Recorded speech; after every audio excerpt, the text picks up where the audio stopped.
But that takes us to a show that I have rather enjoyed through its entirety. I'm glad that we decided to dive into it more because this show has promise. It has an interesting cast of characters, and I think it speaks to this generation more so than any other show I've seen. Yeah.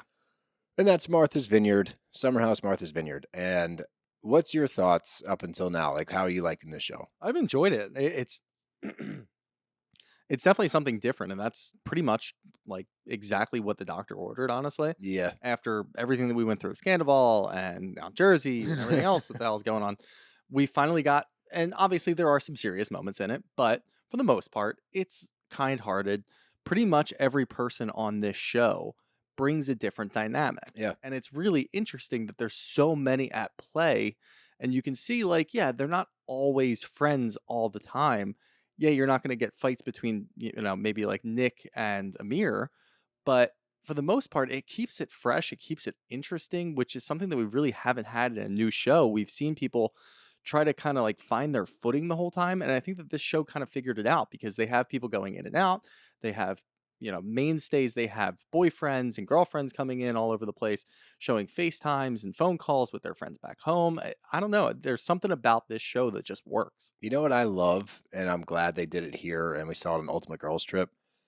The on-site confessional Yeah. is big. Like if they can go into that room when they choose to, like if something crazy happens and they can pop in there and just give a couple of one-liners, that is so much better than when they bring them back after the season to do the confessionals. Like I th- I I don't know when they do the confessionals, to be honest, because I don't we either. saw in VPR that Sandoval was getting a call from Schwartz in the middle of his confessional, and then we saw footage of that later. So I really don't know if they do it like bit by bit and they just wear the whole thing, or obviously, we'll Maybe see they do it costume after a changes and couple stuff. weeks, then they'll like check in for Maybe like something, a few because otherwise, episodes. how is it still fresh in your minds? Like, I don't remember what I had for dinner last night. Like, how am I going to remember what you did last week that pissed me off? If you are filming scenes and it's like your job, I think you'd have a better handle on it, Nope. hopefully. No, Nope. definitely not. No All right. chance. Well, if anybody knows how that works, let us know. I would imagine it's like a couple episodes or maybe three, and then they do it. But regardless, the on site confessional should be mandatory. It should be a mainstay across the board. Just put a room in every housewife's house where they can pop in and give a quick, like, At the very least, they should do it on all the housewife trips. Like in yeah, Ireland, yeah, they yeah, should yeah. have like That's a one good, thing up yes. there so that Danielle can go immediately upstairs in the bathroom and go talk about why she feels the way that she I like feels, that. rather than giving her a couple of weeks to kind of figure out how she wants to come about it. You I know what I like mean? that. Yeah. Yeah. No, so make it mandatory on trips. Yep. Yep. When they're There we go. collectively as a group, we need a confessional room. Yep. But let's jump in. We are at dinner still. It's the aftermath of Shanice going out on the porch and flashing the entire party kind of as a fuck you to Bria. And Bria Who wasn't even wasn't out there there? because she's laying in bed because she's so emotionally drained from the day before. I think she was hungover. She was hungover Yeah. and I think trying to prove a point because she was upset. But the thing that was funny because Simon goes up there and like brings her a plate of food and tells her the best part is now Simon's like Shanice was out there and she just had her boobs out and of course I wasn't looking. Like it's crazy that she would do that. Can you believe it? It's like, dude, you were in the hot He tub with her. doesn't even sound like that. That's pretty close. Just a German I accent. I think I nailed it. I think this is Simon. But the night before, he's sitting next to Shanice, who's nude, and she was head to toe naked the night Yeah. before, and he's just drinking a bottle of. Yeah, I don't know. Maybe Yeah. Bria like made a big obviously she made a big deal about it and talked about it the whole next day. So maybe he realized like, hey, I'm gonna go upstairs and tell her what happened and Nip act this like in I'm the on bud. her side. Yeah, That's- nip this in the bud. That's you sound like Will Forte in Beer Fest. That's what you sound like. Oh, you know what? I might base my German accent off of that scene, Yeah. honestly. His Cuckoo character, clock. What the fuck was that? the fuck is that? But when Shanice gets out there, no one at the table is like, ha ha, good joke. Everyone's like, what the hell, man? Like, Yeah. what are we doing? And I do think that this is a slightly more, although I think some of them put on an act a little bit every now and then, I do think this is a slightly more emotionally mature cast than we've seen on these shows because they are able to articulate their feelings and things a little bit better than other people have been on other shows. Yeah, I would definitely say so. And you kind of get that. Obviously, a lot of them are friends, but this is the first time that they've been filming. So you get something like that happening on Summer House. It's going to have a completely different feel. And I think even going back to the night before when it happened, everybody was kind of partying. Either, they were tired or they were drunk at the time or both. or both. And the next day they just didn't really want to feel like dealing with stuff from the night before, which I fully understand because that happens all the time. But now that it's the middle of the day, you haven't been like boozing all day. You're not drunk. You're looking up and you know that Bria made a big deal about this all day. I do like Bria's appeal to it, where she thinks, well, now, everybody gets to see what I was talking about the night Yeah, before. karma's a bitch. It's Yeah. like, this And isn't really karma. it's not really karma, but now at least they understand, like, all right, yeah, this is a little much. Like, if it was just the one thing, like, you're drunk, you're in a hot tub, cool, whatever. That's where, like, I don't really understand it because, again, like, if she's just like that and she lives free and she wants to go do that, then go do it. I really don't know how to piece that together because Yeah. you want to be supportive of somebody who just wants to live free and doesn't really give a shit. But if you're But at the being same time, when there's significant others there, yeah, then it gets a little weird and it like kind of sexualizes the whole environment. but just being outwardly disrespectful when you know it's going to rub somebody the wrong way, that's when it becomes an issue. But if people have an issue with you taking off your top in front of their significant other, which I don't know who wouldn't, and they voice that to you and they had to sit down the next day and you still have the need, and Yeah, that was the thing that didn't that's make the any problem sense. Yeah, because she they had had like sat down and talked about it. right, and she had the full on. I thought it was genuine too when she sat down with Bria and Bria said that. She seemed genuine. It looked like she didn't realize what was going on and she was sorry that she completely was ignorant to the whole thing. But yeah, then when you double up and do that once again and think it's like going to be a really big funny joke, no, Didn't land. It no. did not land. But while they're at the table, Jasmine brings up to Shanice about Alex and the Google incident. And Shanice says, I'm going to talk about it with him tomorrow. It's not the right time, not the right setting. And Yep. Jasmine's like, yeah, okay, cool. 2 seconds later, Jasmine shouts this out across the table to Alex and brings it up. And so now it's at the forefront of the conversation. And Alex is catching the heat for all of this because I guess he's the one that initially brought it up. And I guess he brought it up multiple times too. but here's the thing, when they show the scene of them discussing it, there were 6 people in the room, Yeah. all had something to say on the matter. It Yeah. wasn't like they were standing there quietly giving like one-word responses and kind of being like, "All right, like not the time." They were all contributing to the conversation the whole time. Yeah. So he's definitely catching a lot of the heat for it. And then other people are acting like it's insane that he Googled everybody in the house. They're like, "Oh my God, I can't believe that." It's like, I mean, it's a simple thing. If you're going to be on a show, right? These aren't like normal people. You're now Right. TV personalities. Why would you not Google the people in the house so you can be prepped a little bit? Right. And Summer even said that she looked at everybody's Instagram, which is, it's a half a step away from going to It's Google. the same Honestly, thing. You're no, still it's typing in not their because name. if you type in their name, you get other things that might pop up. You go on Instagram, you're just going to see pictures and maybe some A comments and highlight stuff like reel. that. It's Yeah. it's really it's the good. It's everything good in the world. Okay. But you go to Google, you might get some bad stuff. At the same time, I fully agree with you. This was spoken in a whole group setting, and I was kind of disappointed that nobody else, and that's kind of where I'm leaning towards a lot of the guys in the house, except for Nick, who did stand up for Yeah, I Alex like and Nick. said, one, in his confessional, yeah, I Googled everybody. You got to have research on what's going on here. Boom, done. That makes sense. And two, he admitted that everybody knew. Like we talked about it. There was a whole group there. So he at least stood up for Alex. Otherwise, Alex was out on an island by himself Yep. trying to deal with this. I think the problem lies with the beginning of the trip. Shanice was kind of into Alex, and Alex was into Shanice. Seemingly so, yeah. And I don't think that I'm going out on a limb by saying that. It looked pretty apparent. So because, nothing happened with them romantically, because Alex looked this up and said, "You know what? Maybe I don't want to deal with something like this." Yeah, maybe he should have asked her, but at the same time, I Yes. get it. That's the problem. The problem here is that he didn't bring it up to her and just have that conversation, Right. especially knowing now that it's an issue and he still hasn't addressed it. That is a problem. Like Alex should Yeah. have been like, "Hey, But that's when I battle with real world versus a TV." show. Yeah, that's fair. And on the show, yes, absolutely, you need to sit her down and say something to her. In the real world, yeah, no. I mean, if I look at something, if I'm flirting with a girl and I find out that she has a past where she might be a stalker, I'm probably not going to bring it up to her and I'm probably going to keep my distance. If I'm being entirely honest. But you're not stuck in a house with her for 2 weeks. Exactly. So I'm not that's the stuck in a difference. house with her. So that's where the show part comes in. So it does kind of muddy the waters a little bit, but I do think that at the core of everything, Alex is in this the most because There was something there, and then it went away, and she's upset about it, which is fine. She's allowed to be upset too, because that does suck. Yeah. Because again, as we talked about with Fuda, there's information out there that isn't good, and she's not getting a chance to talk about it. Yeah. So if she just had a chance to talk about it, look, maybe she sits down with the whole group and just says, "Hey guys, there's something out there about me. I just want you to know it's not true. I had a messy breakup with a guy and he claimed that I was stalking him." Boom, done. Everybody probably forgives you and moves on. They would definitely move on faster. So Again, nobody's necessarily wrong in my opinion. I think It's just kind of a shitty situation. Jason said it best because he just says, "I don't villainize you, but you could have handled it better."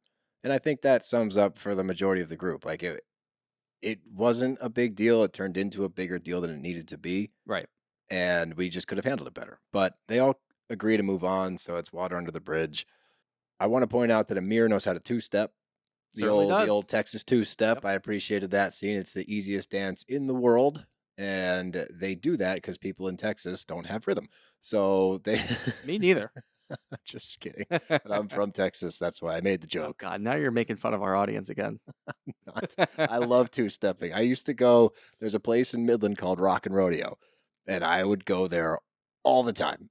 Like too much. I would go there way too much. Wait, is this the place that you would get bumped off the dance floor if you weren't two-stepping correctly? Yeah, so Okay, that's yeah. so here's the thing. If you don't know about line dancing in Texas, and I'm sure people have seen movies with line dancing and all that shit. So Thursday nights usually at like a honky tonk or a western bar is the night that they go over the steps. So you have to be there on Thursday night to learn the dances for Saturday night. If you are not present and you don't know the steps and you try to jump onto a live two-step like line dancing floor, people will kick you off, and not gently. Like I got thrown when I was playing baseball in junior college. I was thrown into a table off of the dance floor because I bumped into a dude that was line dancing and I didn't know the steps. How did you feel about that? I don't really remember. I There was you pretty go. lit, Yeah. and may or may not have gotten in a little kerfuffle, if you will. Yep. There you And go. then I was promptly asked to leave the bar via a bouncer throwing me out of the bar. Asked. Politely. I am sober now, guys. Jesus Christ, I forgot about that one. Anyway, let's keep going.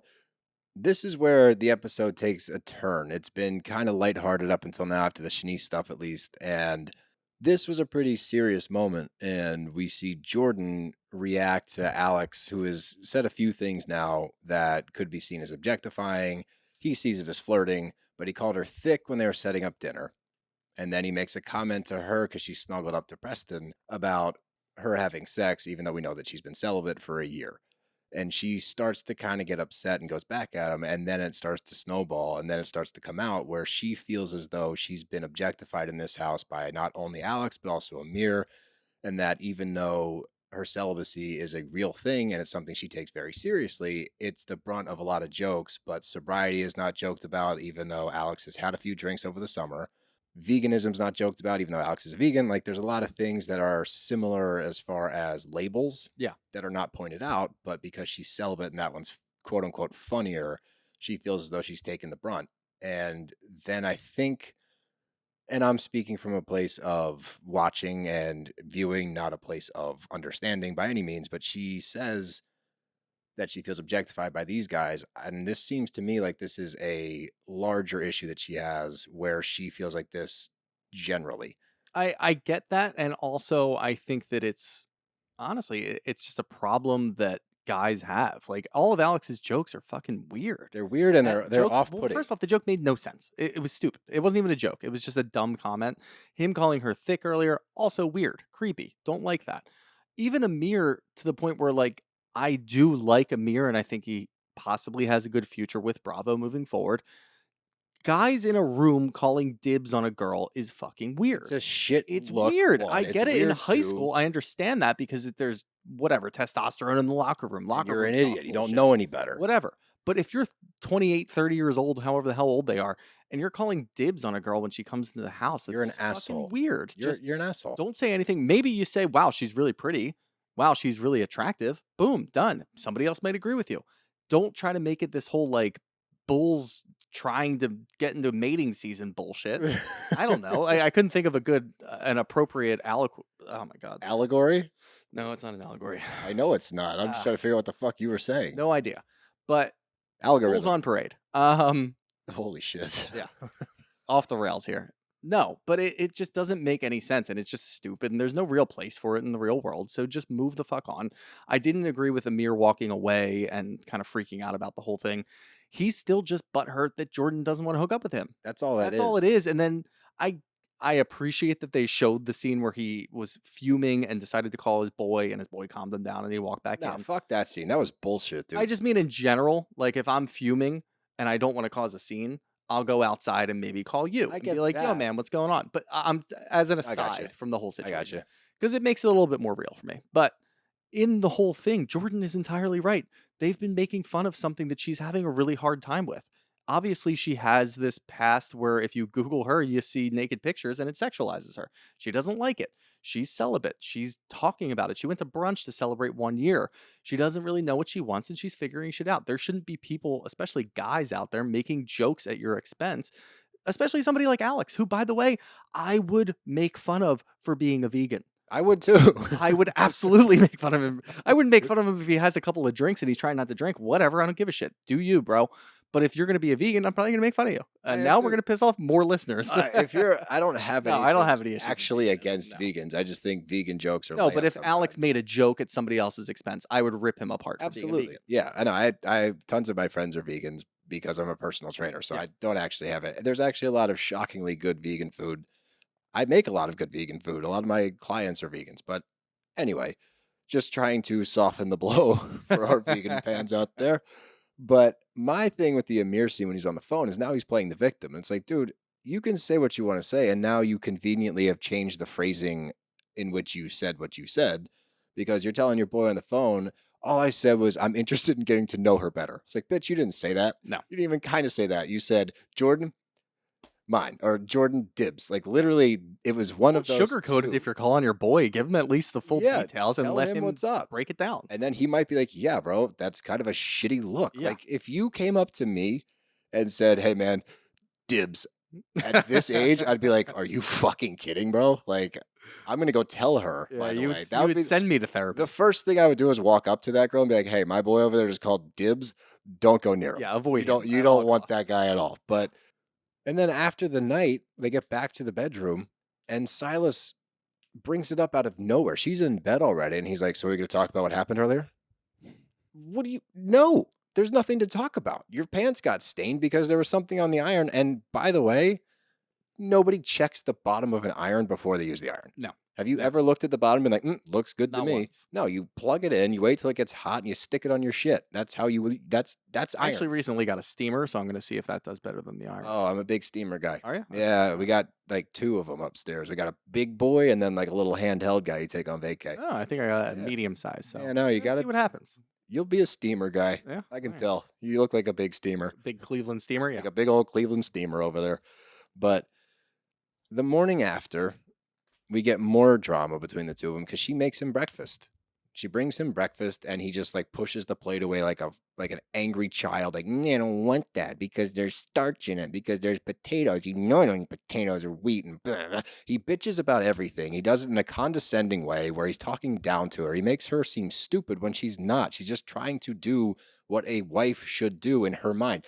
This is how she believes that a wife should act. Like she's trying her best to be what he wants. She's making the effort. She is going halfway. You can Yeah. see it by bringing him a plate, by trying to iron his shit, by trying to do quote unquote wifely things. She's doing her part in this relationship.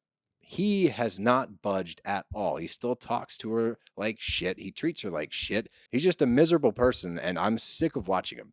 Yeah. No, so am I. And he has this weird, like traditional 1950s bullshit marriage idea in his mind. And I don't know where the hell it came from because we don't know Silas. But watching it on screen is tough. And if this is how he's going to act on film, how the fuck does he act when he's off camera? I How know. much worse is it for Jasmine in their home when they go home? Like they're in year 1 of their marriage. I don't know how long they were dating before then because I never really cared to figure that out because their relationship looked terrible. But over the last couple of episodes, you can see it's all on Silas. Jasmine is trying her hardest to just do something for him, keep the guy happy, and he's entirely incapable of being happy. He didn't even look at her. He's a little baby. He's sitting there on his computer doing some financial analyst work or whatever fucking bullshit he does, and doesn't even look up at her. Nope. She hands him the bowl of breakfast, which looked lovely. It did. She The even colors garnished looked it. She awesome. garnished that shit with an After orange. he bitched about his pants. I would have burned those. She comes in fucking and pants. oh my God. And she comes in and gives him breakfast, comes back up and says, should I just assume that you're not going to eat that because it's been sitting here for an hour? And he says, yeah, no, I'm not going to finish that. I don't see myself finishing that, and just pushes it away. I don't Like, eat. I don't load up on carbs like, or dude, starch. and he's like, you should know this. And she's just trying to do something for the guy while he's not budging. He is the quintessential comes home from work and expects his Goes wife to the pool house open. with Bill Aiden. Oh, there you go. Expects his wife to open a beer, and he sits on his recliner and sits there and watches TV all night and doesn't say a word. Like shakes the Beer, can when he dinner, needs a new boom, one. done. Come here, wife. Do everything. Like, he sucks. He's an asshole. Yeah. Like, there's nothing. And we try to give people a fair shake as much as we possibly can. But 4 or 5 episodes in, if you're an asshole to other people in the house, that's one thing. If you're an asshole to your wife, the person that you chose to marry, you are an asshole. There's no other way Certified. around it. Stamped. Yeah.